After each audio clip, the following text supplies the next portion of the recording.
Baylor Director of Athletics, Mack Rhoades, with us, Sick'em 365 Radio and 365 Sports. I don't take offense to how I ask this question, but is college football drunk?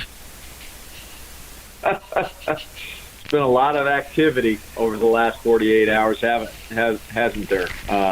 It's been crazy when you think of the coaching carousel. It really has, and I guess out of all of what I've watched, and everybody can have an opinion, and these are shocking because of the blue bloods who are either open or now others that are now blue bloods that are open because they fill other jobs with Lincoln Riley at USC, and now Kelly leaves Notre Dame for LSU, which, how do you look at it as an AD, Mac? Because I know you have Dave. He feels, and he has said this multiple times, no matter what anyone wants to think, that he wants to remain at Baylor and is going to remain at Baylor. About the money, $10 million, $15 million. I know that everyone has their own budget and who pays for that, or donors, whatever, but does that scare you a little bit? I guess yes and no. I think, if that's the reality and that's where we're headed, and, there's 10 institutions, 15 institutions in the country that can afford to pay head coaches that amount of money. That's not the ballpark that we're probably gonna be in, play in, and so I think it's, for us, I think it's even more critical, more important that you hire somebody that is really a great fit, really feels aligned with your values. And maybe isn't, completely driven by monetary gain, et cetera. So, I think the part that I have peace in is this is a great job. We have a great job. You can win here. Think about this. We're going to play in the champ game, conference championship game, in two of the last 3 years with two different head coaches. And, we may not be able to pay you $15 million a year, but we can provide and do provide a lot of other things, including the opportunity to win, including a national platform where you can be ranked in the top 10 of the CFP. You can have an opportunity to go play for a national championship. Yeah, what does that say, Mac, about, if you look back, and Art Briles took over a team that had not been to a bowl game in including his first 2 years, like 16 or 17 years. They get that done. And then they get to 2 straight win Big 12 titles, and then Matt does what he does, Dave does what he does. Is it just, what does that say? Yeah, I think there's a lot of variables and things that you can say. And, one, I think, this institution made a commitment to football. I think, the beautiful stadium, McLean Stadium on I-35. I think that really signifies it and is really the cornerstone of it. And then I think there's been just a lot of work since then. You think about location, such a big part of it. State of Texas, and no disrespect to Florida or California or Ohio, but I certainly believe the state of Texas has the best high school talent in the United States. I truly believe we have the best high school coaches by far in all the United States, and so this access to talent and again the commitment to infrastructure. I think that's why it's so important that we're going to break ground on a football operations building. We're the only one in the Big 12 that doesn't have one. We need to continue to be aggressive and do all we can to make sure that we always stay relevant and in that top percent when we think about infrastructure for football, but also, beyond football, for all of our sport programs and student athletes. Mack, obviously, Dave Aranda is as unique as you could possibly imagine. You knew that probably from the beginning, and probably something that maybe even got you guys even closer together when you were in the middle of that search to find a new coach. Is he even more unique than you could ever imagine? And what are some of the other people maybe in your profession? Do they ever say to you, my God, you have a home run grand slam hire? Yeah, I think it's a great question. I go back to when I first talked to Coach Aranda on the phone, and it was the first time that we had ever had a conversation with one another. We didn't know each other, and I just remember getting off that phone call, and then I think it was probably about an hour.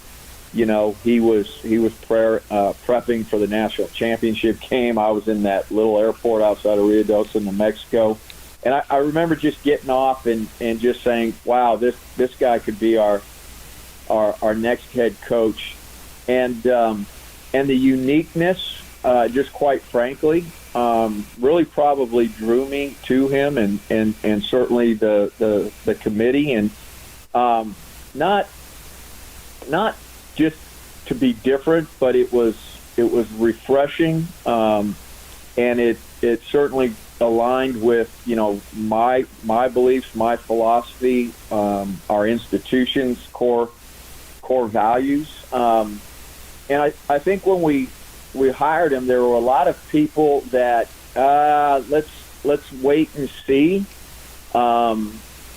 because and he'll tell you this, he's an introvert rather than an extrovert, and can you be a leader? Can you be a successful head coach if by nature you are more of an introvert? And so I think people were really curious and wondering about that, and obviously we had a strong belief that you can be, and he's done a great job.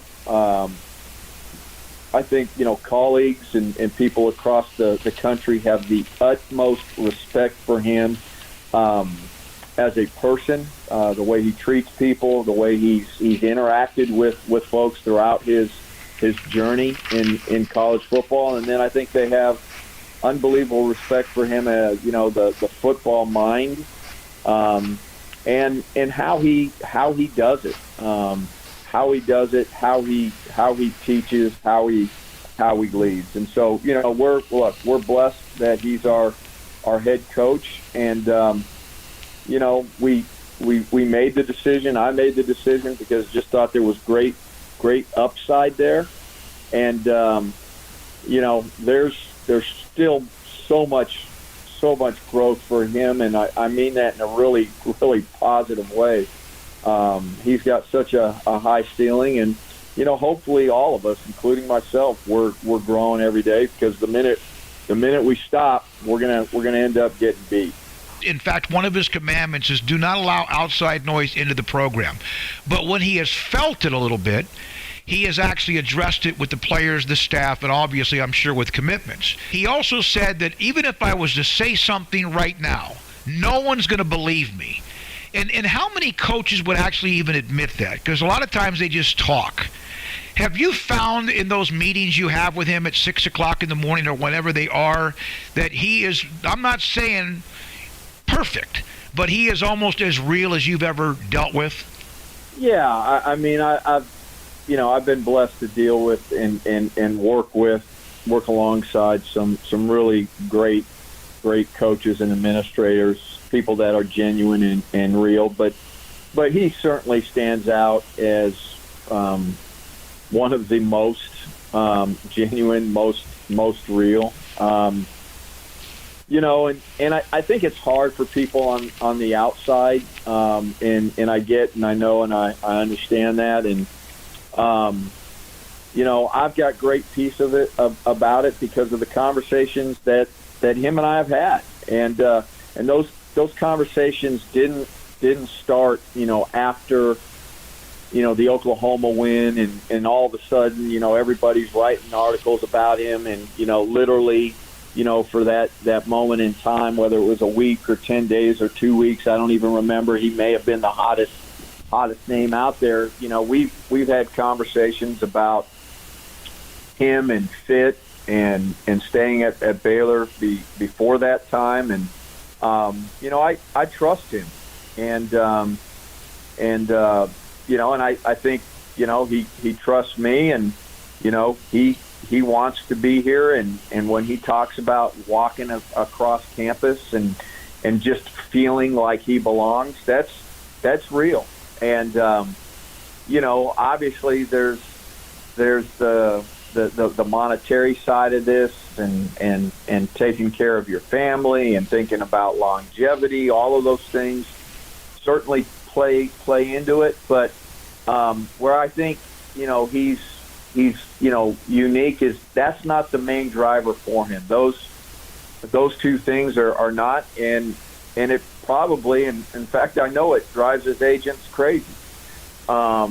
It's about fit, and it's about being at a place where he enjoys the relationships and the work being done together, and the purpose behind it. And so again, I think we're in a good place. He's 100% focused right now on the Big 12 champ game, and trying to also balance the recruiting piece,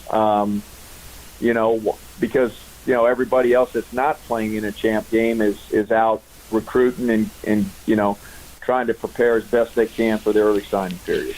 Yeah, he seems to, obviously he one time mentioned that as long as his players, his staff, the administration, and his commitments know, then that's most important. But he also, I think, does understand that Baylor football fans have probably had a little bit, I mentioned this to him yesterday, a little PTSD because of what, from Briles to Rule, and then all of a sudden you've got this hot commodity. And I got to ask you as an AD, Mack Rhoades of Baylor with a Sikkim 365 radio. So you had the LSU opening, we understand the ties. Southern Cal with USC, we understand that's where he's from. And they both fill. To me, this is not even an issue. And I said that a week ago today. I said that he's not going anywhere. And again, some still want to hear it from him himself, and he explained that to me yesterday. But then Oklahoma and Notre Dame, a couple of big names, whether there's ties there or not. But with USC and LSU, even though you are secure in knowing he stayed, but when those two were still there and open, is that a little bit more peace for you that they're both closed? No, and I say that with all sincerity. It's a great question, but no, because of the conversations him and I had. Mm-hmm. He told me he wasn't interested in USC, and he told me he wasn't interested in LSU. And when I say that, again, I want to be really, really thoughtful and careful. Not because he doesn't have great respect for both of those programs. He does. It's because of his belief in Baylor and again the relationships and the purpose behind what we do and how we do it, and his feel, his comfort here, the fit, his family. So I wasn't worried about SC or LSU because of the one-on-one conversations that him and I have had, and he told his players that he would be here, and told twice, and that's hard for him to do, and the reason why it's hard for him to do is because, and I think you know this, he never wants it to be about him. Absolutely. He does not like being the center of attention, and I think it's one of his greatest qualities. You don't see his name or his picture on poster cards or posters or schedule cards or or any of that stuff. He never wants it to be about him. He always wants it to be about our student athletes, about the staff. And so he just, naturally, he just has, organically, he has a hard time, having to address stuff that's about him. And I appreciate that. And, we have a collective group of coaches now that, and I think this is why we're having so much success, at this point in time. We've got a collective group of coaches that have all bought in, that all understand no one person is bigger than this institution, all completely, absolutely believe it's about our young people. It's about preparing champions for life. It's about servant leadership, and Dave's the epitome of that. And we're just, we're really blessed to have some really special people here. I'll wrap it up with this, and I know you just were like watching the NFL or something, because I heard that stinger. The Big 12 championship has Oklahoma State and Baylor, and you mentioned second time in 3 years for you. Is it a little bit more special because of how all hell broke loose at the end of July, that it's Oklahoma State, Baylor, and it's one of the 8 teams that were almost left outside, like some orphanage, that survived all of what happened in the late in the summer? I like the way, it's hard for me to answer anything, but yes, the way you position that. But and I mean this sincerely, not in a vindictive way at all. At all. Look, Oklahoma, Texas made the decision that they made. They're going to move on after 25. Wish them the best. But it is special in the sense, Smoak, that this conference has been and will be better, greater about the sum rather than just an individual institution or two. It speaks to without those institutions, we're still really, really good. We're still extremely viable in the college football, in the college athletic space, and this conference has a bright future. Do you think that they're going to change or move back the national signing period, and that would help alleviate the mid-season chaos? Yeah, so I sit on the football oversight committee, and then I sit on the subcommittee of recruiting. I think it's going to be a topic of conversation. We brought it up our last meeting, which was a week ago, 2 weeks ago. Can't remember specifically, that it's going to be a topic of discussion. We probably, will begin having that conversation sometime in the spring. Now, whether or not it ultimately gets moved or not, who knows, but it's going to be a topic of conversation. Thank you, Mack. Appreciate your time. Appreciate it. We'll see you Saturday in Arlington. See you Saturday. Appreciate you. Thank you. Mack Rhoades, Sikkim 365 Radio, 365 Sports.